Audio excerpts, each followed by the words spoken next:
단정적으로 얘기는 좀 어렵지만 어떻게 이렇게 만 40세가 넘은 여자가 그것도 뭐 펜싱에서 있어서 엄청난 성과를 거둔 사람 아니에요? 그런데 그런 사람이 이렇게 쉽게 넘어간다?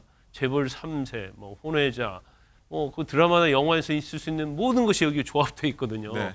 그래서 이렇게 정말로 속았다고 한다면 남현 씨가 너무 물질 공세에 눈이 멀어서 일부러 보고 싶은 것만 보고 봐야 할 걸 보지 않은 것이 아닌가. 자, 방금 전입니다. 남현 씨가 경찰 조사 받기 위해서요.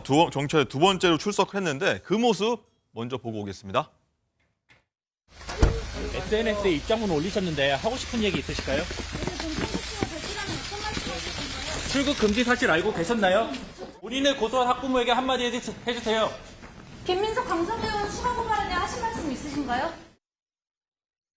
네, 이 남현 씨 들어가면서 뭐 별다른 말이 없습니다. 뭐 취재진이 출국 금지 얘기도 물어보기도 했는데 묵묵부답이었어요, 장가 기자. 그렇습니다. 아까 9시 49분에 남현희 씨가 송파경찰서에 도착을 했고요. 묵묵부답으로 들어갔습니다. 오늘 조사는 첫 조사를 받은 지 이틀 만에 이루어지는 조사인데요. 전청조 씨와 대질신문 그리고 거짓말 탐지기 조사도 아마 이루어질 계획인 것으로 알려져 있습니다. 남현희 씨는 전청조 씨와 사기 혐의 공범으로 입건이 됐고 또 조사를 받으면서 출국 금지 조치가 내려진 상황이고요. 앞선 조사에서는 남현희 씨는 자신은 피해자다 이 점을 강조한 것으로 알려지고 있습니다. 네, 임준태 교수님, 이 남현 씨 측에서는 공범 의혹에 대해서 여전히 뭐 난 사실 무근이다, 결백하다 이런 입장이에요. 예, 경찰은 지금 현재까지 그 전 씨 명의의 그 핸드폰하고 그 노트북 이런 부분들을 이제 포렌식한 결과들을 토대로 해서 이 남 씨가 그 전 씨의 그 사기 행각에 네. 뭐 관여를 했는지 또는 방조를 했는지 이런 부분들 집중적으로 지금 캐고 있는 상황이고요. 또 필요하다면 그 남 씨의 어떤 그 대질신문, 남 씨와의 대질신문도 아마 진행할 것이라고 알려져 있습니다. 특히 이제 전날 그 남 씨에 대한 출국 금지까지 이제 조치를 취했고요. 네. 또 주변인들에 대한 조사를 통해서 이 부분을 좀 밝히려고 지금 알려져 있는데 지금 이제 남 씨 측은 이제 이런 부분에 대한 완강히 지금 부인하고 있는 상황이고 예. 또 법률 대리인 쪽에서는 오늘 뭐 한 8일경에 그 지금 이제 남 씨가 갖고 있었던 핸드폰과 노트북을 오히려 더 제출한다라고 하는 거예요. 그러니까 이제 그 남 씨가 자고 있는 동안에 그 전창조 씨가 뭐 헤드폰 메시지를 보내거나 지우거나 한 이런 이제 사실들이 있기 때문에 혹여나 그게 중요한 어떤 증거들이 있을지 이 부분들 아마 밝혀질 것으로 예상이 됩니다. 그렇군요. 김광삼 변호사님, 이 뭐 두 사람 대질신문 한다고 하는데 뭐 하면 절차 그리고 뭐 두 사람 뭐 어떻게 입장 밝힐까요? 일단 뭐 전청주 씨도 마찬가지고요. 남현희 씨도 대질 조사를 원한다고 그렇게 얘기를 하고 있어요. 그런데 워낙 둘의 말이 정말 뭐 양립할 수 있는 얘기 아닙니까? 특히 남현희 씨 같은 경우는 이제 제일 중요한 것은 12건 정도 고소나 진정이 돼 있는데 그중에 이제 한 건에 있어서는 공범으로 고소를 했단 말이에요. 그러면 공범관계라고 하면 전청조 씨가 재벌 3세가 아니라는 거 언제 알았느냐요. 그런 부분. 그다음에 뭐 가슴 수술과 관련된 부분에 있어서도 서로 말이 완전 다르고요. 그다음에 그 사기와 관련해서 과연 투자금을 전체적으로 전청조 씨는 남현 씨한테 다 썼다는 거 아니에요? 남현 네. 씨가 수혜자라는 거 아닙니까? 그래서 어떤 투자할 때 권유를 했느냐 이런 사실을 알고 있으면서도 묵시적으로 방조를 했느냐 아니면 적극적으로 사기에 가담했느냐 이런 부분을 아마 조사를 할 거예요. 그래서 경찰도 오늘 대질신문을 하겠다고 했고요. 네. 또 아마 대질신문을 밝혀지지 않는 부분도 있을 겁니다. 그런 부분은 아마 둘 다 거짓말 탐지기는 응할 거라고 보고 네. 또 거짓말 탐지 이제 결과를 보면 어느 정도 누구의 진술이 신빙성이 있느냐에 관한 싸움이 되는데 저는 이제 개인적으로 볼 때는 정청조의 대부분 진술이 상당히 거짓일 가능성이 크다. 물론 남현 씨의 진술도 뭐 다 이건 진실이다 이렇게 말하기는 좀 어려운 측면이 좀 있죠. 그래서 어느 부분이 진실이고 어느 부분이 거짓인가를 아마 경찰에서는 뭐 반드시 밝혀야 할 겁니다. 두 사람이 뭐 대질신문 한다고 하면은 뭐 마주보고 대화를 하는 거 아니겠습니까? 그럼 뭐 아까 남현 씨는 SNS에 뭐 머리채를 잡고 싶다 뭐 이런 얘기까지 하는데 뭐 격한 상황까지 그런 거는 근데 하지 않겠죠. 제가 볼 때는 이미 SNS랄지요, 휴대폰이랄지 이런 게 다 있잖아요. 그 주위 사람들이 있단 말이에요. 뭐 경호원도 있고 아니면 펜션 학원에 강사도 있고 그러기 때문에 네. 뭐 누가 거짓말하는지는 뭐 밝히는 데는 그렇게 어렵지 않다고 이렇게 봅니다. 그렇군요. 김진희 변호사, 남현희 씨를 고소한 측이요 11억 원 이상 피해를 본 전문직부라는 보도가 어제까지 있었는데 이들이 이제 구체적으로 누구냐 이런 신분까지 좀 어제 나온 것 같아요. 네, 그렇습니다. 일단 그 보도에 따르면 이 남현희 씨를 고소했다라고 하는 그 피해를 봤다라고 주장을 하는 예. 이 부부 같은 경우에는 남현희 씨 아카데미 수강생의 학부모인 것으로 알려졌습니다. 그래서 이 피해 부부 중에 의사인 이 남편이 그 전청조 씨의 투자 설명회에 참석을 했다가 그 이후에 이 부부가 앱 개발 명목으로 이 전 씨한테 돈을 건넸다라는 것입니다. 근데 일단은 이 보도에 따르면 이 부부는 이제 남 씨를 공범으로 지목을 했는데요. 이 남 씨를 공범으로 지목한 이유는 이 부부가 이제 자리를 이제 전 씨하고 같이 했을 때 그 남 씨가 같이 있었다는 겁니다. 그리고 남 씨가 같이 있는 자리에서 전 씨가 이제 투자금을 요구를 했기 때문에 네. 남 씨도 이제 결국에 이런 투자금을 받고 하는 것을 알고 있었을 것이다라고 이제 주장을 하는 것이고 또 더 나아가서 이제 남 씨 같은 경우에는 이들 부부가 건넨 돈을 직접 세보기도 했다라고 일단은 오. 주장을 하고 있는 것입니다. 근데 이제 반면 그 남 씨 같은 경우는 본인 혐의를 이제 전면적으로 부인을 하고 있는데요. 그러니까 이들 부부의 주장이 이제 사실이 아니다. 그러니까 함께 만난 것은 맞는데 그 자리에서 뭐 투자금 이야기나 이런 거는 듣지 못했다라는 것이고 본인이 또 이제 그 전청조 씨의 금고에서 돈을 세본 적은 있지만 네. 그 돈이 이 부부가 건넨 돈은 아니다라고 하면서 지금 반박을 하고 있는 것입니다. 뭐 남현희 씨 이 부분도 오늘 경찰 조사가 이뤄질 것으로 보입니다. 그쵸, 네. 예. 그리고 장가희 기자, 남현희 씨한테 또 추가 고발장이 접수가 됐다고요? 그렇습니다. 김민석 강서구의회 의원이 남현희 씨를 추가로 고발을 했는데요. 저희가 입수한 고발장에 따르면 남현희 씨가 실수로 전청조 씨의 세컨폰과 노트북을 가져갔다. 이거는 남현희 씨가 언급을 했던 부분인데 네. 그런데 지난 1일에 전청조 씨가 유치장에 있을 때 전청조 씨 아이디로 한 포털, 어플, 클라우드에 접속한 내역을 확인했다고 김민석 의원이 얘기를 했습니다. 오. 그러니까 그 고발장에 보면 CG를 보면 한 포털 사이트에 저기 빨간 박스 안을 보시면요.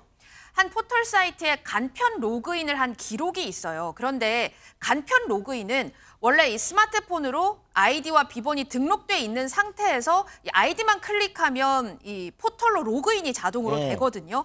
그런데 전청조 씨가 사실 10월 31일에 체포가 됐습니다. 네. 그런데 전청조 씨 아이디 비번을 누가 알고 11월 1일에 로그인을 한 거냐. 이거 밝혀야 된다. 이렇게 김민석 의원이 주장을 하고 있는 겁니다. 남현희 씨는 세컨폰을 가지고 있다고 했는데 혹시 11월 1일에 남현희 씨가 로그인한 것은 아닌지 이 부분을 김민석 의원이 좀 밝혀달라 이런 식으로 고발장을 낸 겁니다. 누가 하는지는 아직 모르지만 세컨폰을 가진 사람만이 로그인할 수 있다. 이 내용인 거죠. 네. 이것도 한번 밝혀내야 할 것 같습니다. 자, 김광선 변호사님. 남현희 씨가 일단 전청조 처음 만날 때부터 의심을 했지만 뭐 이해되게 대답하는 뭐 재주를 가졌다고 하고 그래서 억울함을 굉장히 많이 토로를 했습니다. 근데 추가 고발장 관련해서는 답변을 일단 거부한 상황입니다. 이 아까 내용에 대해서는 어떤 이유일까요? 일단 이 핸드폰하고요 노트북을 어떻게 자신이 가져가게 된 경위에 대해서도 뭐 전에는 자기가 가지고 나왔다 몰랐는데 뭐 실수로 갖고 왔다 그렇죠 이렇게 얘기했죠. 그런 식으로 얘기했는데 그게 아니고 또 뭐 전청조 씨가 또 보냈다 이런 얘기로 이제 말이 뒤바뀌고 있어요. 그래서 이제 로그인 기록 관련해서는 뭐 제가 볼 때는 아마 남현희 씨가 이거에 대해서 아직 확인을 안 했을 수도 있고요. 경우에 따라서는 뭐 본인이 뭐 로그인 할 수도 있겠죠. 네. 그래서 여기서 뭐 잘못 얘기를 하게 되면 사실 그와 관련해서 뭐 오해를 받을 수도 있고 아니면 경우에 따라서 이제 사기 공범이 될 수 있는 그런 여지가 있다고 생각한 것 같아요. 그래서 일단은 뭐 거부를 한 걸로 보입니다만은 그 여러 가지 측면에 있어서도 남인 씨에게 왜 이 휴대폰과 노트북 이런 것들이 있을까?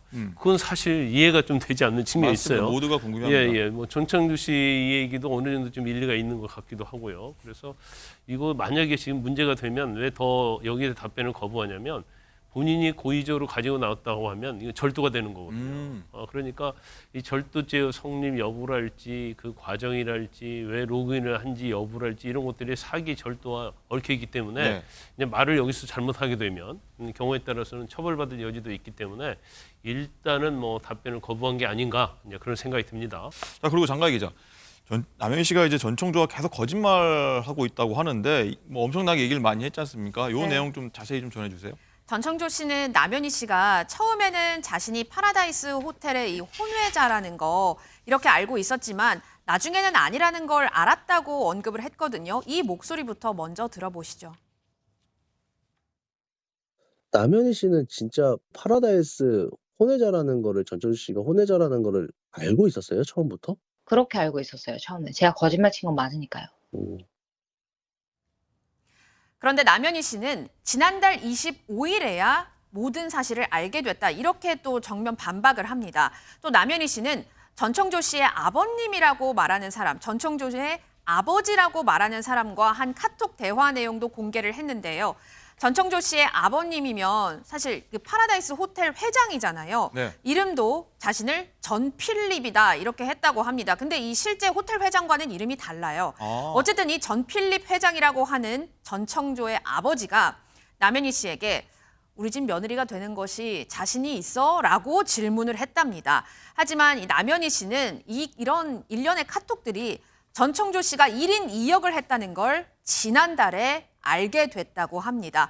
또 하나, 남현희 씨는 전청조 씨에게 너희 아빠 좀 진짜로 한번 만나러 가보자 라고 했는데 전청조 씨가 아빠 얼굴을 보고 결혼을 한다 해도 나는 이 기업인들 불러놓고 결혼하는 거 싫고 가까운 지인들 불러서 축하받고 싶어 라고 하면서 계속해서 재벌 3세 행세, 혼외자 행세를 계속했다고 합니다. 남현희 씨는 전청조 씨가 이런 식으로 사기를 계속 쳐서 변호사를 선임한 게 아니냐. 이 변호사 선임비 어디서 난 거냐라고 하면서 공격했습니다. 그런 상황이군요. 그리고 김광삼 변호사님, 어쨌든 남현희 씨는 이제 처음부터 이제 전청조가 재벌그룹 3세다라고 알고 있었다는 내용이긴 한데 뭐 1인 2역을 해서 뭐 메시지를 이렇게 보낼 정도면 사실 어느 누구라도 사실 이렇게 하면 속을 수밖에 없는 상황이 할 것 같아요. 아니 뭐 속을 수도 있죠. 속을 수 있는데 이제 처음에 재벌 3세가 와서 이 얘기를 하면 처음부터 의심은 좀 했어야지 않아요. 의심을 했어야. 근데 사실은 뭐 확인하는 게 어렵지는 않아요. 그런데 본인이 나이가 이제 20대 아닙니까? 근데 뭐 1조 조는 돈도 아니에요. 뭐 호텔 벌었는데 내가 1조를 막아줬다랄지 뭐 네. 투자 관련해서도 조 단위 얘기를 항상 하잖아요. 뭐 100억, 200억. 그러면 뭔가 문제가 있다고 생각할 가능성이 크고 그다음에 지금 본인이 여자라는 걸 알았다는 거 아닙니까? 그러면 설사 성전환 수술을 했다 하더라도 그게 임신이 가능한 거예요? 그 아주 상식적인 차원에서 보면 네. 이걸 아무리 가스라이팅을 당한다 하더라도 이건 정말 있을 수 없는 얘기거든요. 그럼에도 불구하고 왜 이렇게 마치 자기가 정말로 속았다고 한다면 그건 어떤 본인의 무지랄지 네. 본인의 어떤 프로블럼이 있다고 저는 봐요. 그걸 뭐 단정적으로 얘기는 좀 어렵지만 어떻게 이렇게 만 40세가 넘은 여자가 그것도 뭐 펜싱에서 있어서 엄청난 성과를 거둔 사람 아니에요? 그런데 그런 사람이 이렇게 쉽게 넘어간다? 재벌 3세, 뭐 혼외자, 뭐 그 드라마나 영화에서 있을 수 있는 모든 것이 여기 조합돼 있거든요. 네. 그래서 이렇게 정말로 속았다고 한다면 남현희 씨가 너무 물질 공세에 눈이 멀어서 일부러 보고 싶은 것만 보고 봐야 할 걸 보지 않은 것이 아닌가 저는 그런 생각이 좀 듭니다. 못 본 것 아니냐? 뭐 이럴 수도 있을 것 같습니다. 장관 기자, 요 전청조가 요 생활비, 뭐 렌터카 비용, 뭐 이런 전청조의 지원 관련해서요. 남현희 씨가 이제 돈과 관련된 해명도 적극적으로 했어요. 우선 전청조 씨 저희가 단독 입수한 내용에 따르면 전청조 씨는 자신이 남현희 씨, 또 남현희 씨의 어머니, 남현희 씨의 여동생 부부한테까지 용돈을 줬다, 생활비를 줬다고 했거든요. 네. 이 목소리 먼저 들어보고 오시죠. 남현희 씨의 생활비는 어느 계좌에서 나간 거예요? 사기를 쳤고 그 음. 경호원 계좌에서 나갔거나 저희 엄마 계좌를 제가 썼었기 때문에 거기서 나갔거나. 근데 진짜 계좌 추적해보면 저로 하여금 썼던 돈은 진짜 뭐 물론 얼마 있었겠죠. 있었겠지. 먹고 자고 같이 살았으니까. 근데 진짜 저한테 남은 건 한 푼도 없어요. 남현희 씨는 심지어 그 펜싱화 사업하는 거 있잖아요. 네. 또 저한테 도와달라고 했었고요. 금전적으로. 막내 동생한테는 매달 500만 원씩 드렸고요. 어머님한테는 뭐 300 드릴 때 있고 500 드릴 때 있고 그리고 차값은 매달 100 얼마씩 꼬박꼬박 보냈고요. 한꺼번에 남현희 감독님한테 뭐 카드 쓴 거 다 카드값 이체해주거나 아니면 뭐 그냥 한꺼번에 5천만 원 뭐 이렇게 보내거나 그리고 남현희 씨 대출금 갚아줬고요. 대출금은 1억 한 4천 정도 됐었고요. 그리고 카드값만 그 전에 있었던 카드값 다 하면은 그것 또한 많은 금액이에요. 네, 장관 기자. 수백만 원에서 수천만 원 어쨌든 용돈으로 줬다 이런 얘기를 전청조 씨가 하고 있는데 이 말을 뭐 모두 다 믿을 수는 없지만 좀 정리를 해보자면 남현희 씨는 이 전청조 씨의 주장에 대해서 어제 이렇게 언급을 했습니다. 전청조 씨가 남현희 씨 엄마에게 용돈 300만 원, 또 용돈 500만 원 준 건 사실이라고 인정을 했습니다. 네. 그런데 그 중에서 이 300만 원은 남현희 씨 어머니를 위해서 쓴 게 아니라 전청조 씨 산삼 사는 데 썼다고 합니다. 그리고 두 번째, 이 동생에게 준 용돈은 남현희 씨의 말에 따르면 전청조 씨가 자신의 이 여동생 가족에게, 그러니까 남현희 씨의 여동생 가족에게 내가 청담동에 건물이 있는데 거기 내가 카페를 좀 할 거거든. 그런데 같이 할래? 라고 제안한 뒤에 카페를 아직 시작은 안 했으니까 시작하기 전에는 내가 좀 생활비를 줄게 하면서 남현희 씨 여동생 부부에게 한 달에 500만 원씩을 줬대요. 그리고 내가 500만 원 줄 테니까 아기 키우면서 이 여동생 부부 모두 그냥 좀 지내라 하면서 줬다고 하는데, 남현희 씨에 따르면 그런 식으로 9개월의 기다림의 시간을 보냈다라고 했습니다. 그러니까 카페는 차리지 않고 9개월간 500만 원씩 받았다라는 게 되죠. 그런데 아직 끝난 게 아니고요. 이 남현희 씨는 전청조 씨가 자신의 엄마에게 이 한 차량을 렌트로 사용하게 하고 또 매월 렌트료를 지급하겠다고 해놓고 렌트료는 2번밖에 안 줬다라고 남현희 씨가 언급을 했습니다. 이에 대해서 어제 이제 남현희 씨가 자신의 SNS에 이렇게 모든 사실을 공개를 했을 때 이 네티즌하고 약간 설전이 좀 있었거든요. 그래요? 그래서 한 네티즌이 이렇게 얘기합니다. 결국 그러면은 여동생 부부 한 달에 500만 원씩 9번 받았으면 4,500만 원 받았고 엄마는 800만 원 줬네? 라는 반응을 보였습니다. 그랬군요. 예. 일단은 정리 한번 해보자면요. 뭐 돈을 줬네, 받았네, 얼마를 받았네, 헬스가 어떻네, 이런 게 좀 많이 상반된 입장이긴 한데, 김광석 변호사님, 이거 계좌 추적 이러지면 그냥 깔끔하게 끝나는 문제 아닙니까? 진짜 어렵지 않은 문제죠. 그런데 지금 전청조 씨 말이 전부 다 거짓말은 아닌 것 같아요. 그런데 이제 회수랄지 그런 데서 과장되게 좀 차이가 있다. 얘기할 수도 있고, 남현희 씨는 이제 용돈과 관련해서 이제 저런 얘기를 하잖아요. 근데 사실대로 얘기하면 그 말이 다 맞는 건 아니고 돈을 받은 건 맞다. 그런데 또 그런 얘기는 하지 않네요. 1억 4천만 원 대출금 갚아줬는지 여부. 네, 제가 궁금한 게 그거더라고요. 이 얘기 안 한 걸 보면 1억 4천만 원 대출금 갚아준 게 맞겠죠.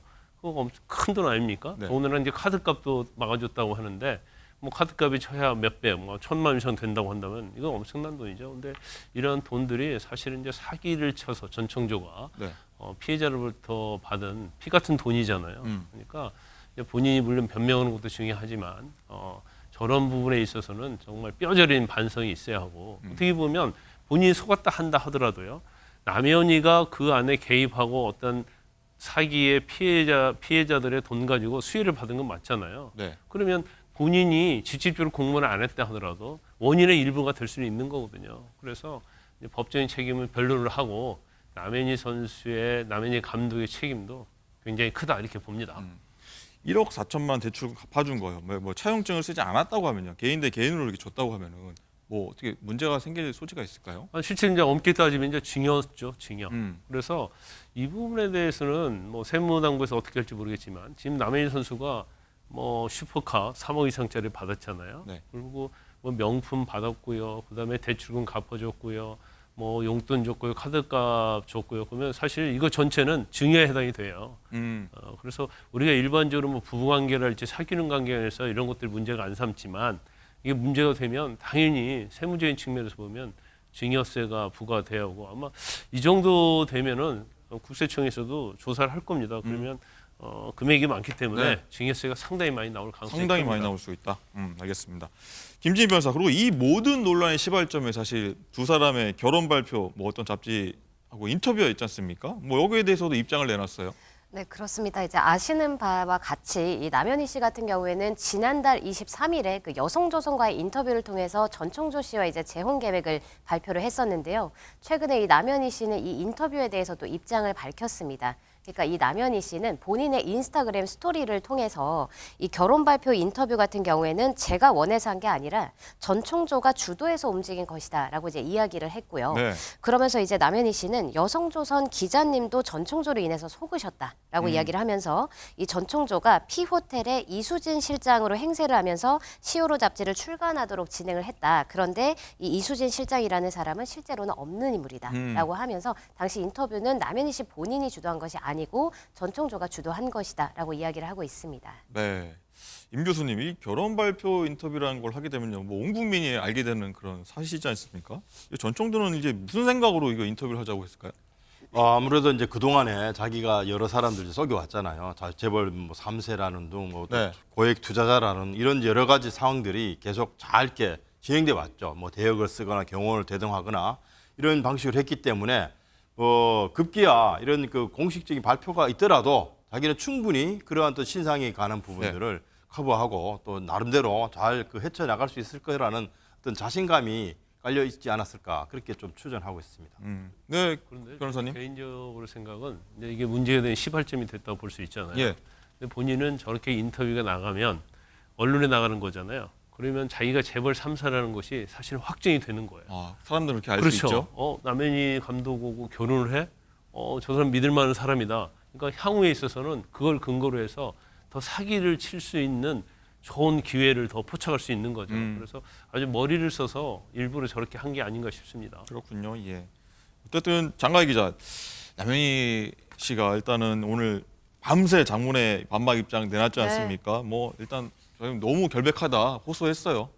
그렇습니다. 이 남현희 씨 SNS에 따르면 지난달 25일에 남현희 씨가 전청조 씨의 그 시그니엘에서 나오게 되거든요. 그런데 그 후에 전청조 씨가 남현희 씨 어머니 집으로 이 박스 3상자를 보냈다고 합니다. 여기에는 이 전청조 씨가 준 명품 옷이라든지 향수 그리고 노트북이 있었다라고 남현희 씨가 얘기를 해요. 그런데 남현희 씨에 의하면 남현희 씨에게 전청조 씨가 박스 3상자를 보내놓고 전청조 씨가 또 인터뷰에 나와서는 남현희가 명품 옷, 노트북까지 싹 가져갔다. 내가 준 거 아니고 가져갔다라고 하면서 언급을 해서 남현희 씨가 이 부분에 대해서 굉장히 어이가 없었다라고 반응을 보였고요. 그런데 다만 여기서 좀 중요한 건 남현희 씨는 집에서 나올 때 전청조 씨 명의의 세컨폰과 노트북은 자신이 들고 나왔다고 네. 직접 말한 바 있습니다. 일단은 뭐 말이 굉장히 다릅니다, 변호사님. 뭐 실수다 아니면 그냥 가져간 거다. 뭐 왜 이렇게 말이 다른 거예요? 아니, 처음에 인터뷰 때는 세컨폰하고 그다음에 노트북 이것을 실수로 가져왔다 얘기했어요. 아까 얘기했죠. 그러니까 실수자를 넣었거든요. 실수에 방점이 있는 겁니다. 방점은 실수다. 자기가 고의적으로 가져온 게 아니다. 왜냐하면 만약에 고의적으로 가져왔다고 한다면 이건 정말 절도죄에 해당이 될 수 있거든요. 그래서 이 부분에 대해서 그러면 설명을 좀 해야 할 필요가 있다. 그런데 이미 이제 헤어져 가지고요. 서로 뭐 거의 이제 원수가 될 가능성이 있잖아요. 네. 집에서 이미 나왔을 때는. 그렇다고 한다면 이 부분은 전청조가 워낙 거짓말을 잘하기 때문에 믿을 수는 없지만 전청조가 왜 노트북까지 다 넣어서 이걸 남현희 씨에게 보냈을까? 이것도 한편으로 또 이해가지 않는 측면이 있어요. 그래서 아마 이 부분도 조사를 할 겁니다. 거짓말 탐지까지 할 가능성이 크다 이렇게 봅니다. 뭐 일단은 오늘 뭐 남현희 씨가 극단적인 선택까지 언급을 하면서 막 격한 감정을 막 쏟아냈는데 오늘 조사에서는 뭐 크게 보면 쟁점은 어떤 거라고 조사를 할까요? 아까 말씀드린 것처럼 이제 서로 대립되는 말이죠. 그래 언제 재벌 3세가 아닌 걸 알았느냐. 그다음에 뭐 가슴 수술과 관련된 부분, 그리고 뭐 임신과 관련된 부분, 뭐 이런 여러 가지. 그다음에 투자 과정에서 어떻게 남현희는 어느 정도 알고 있었느냐. 뭐 이런 전반적인 걸 조사를 할 겁니다.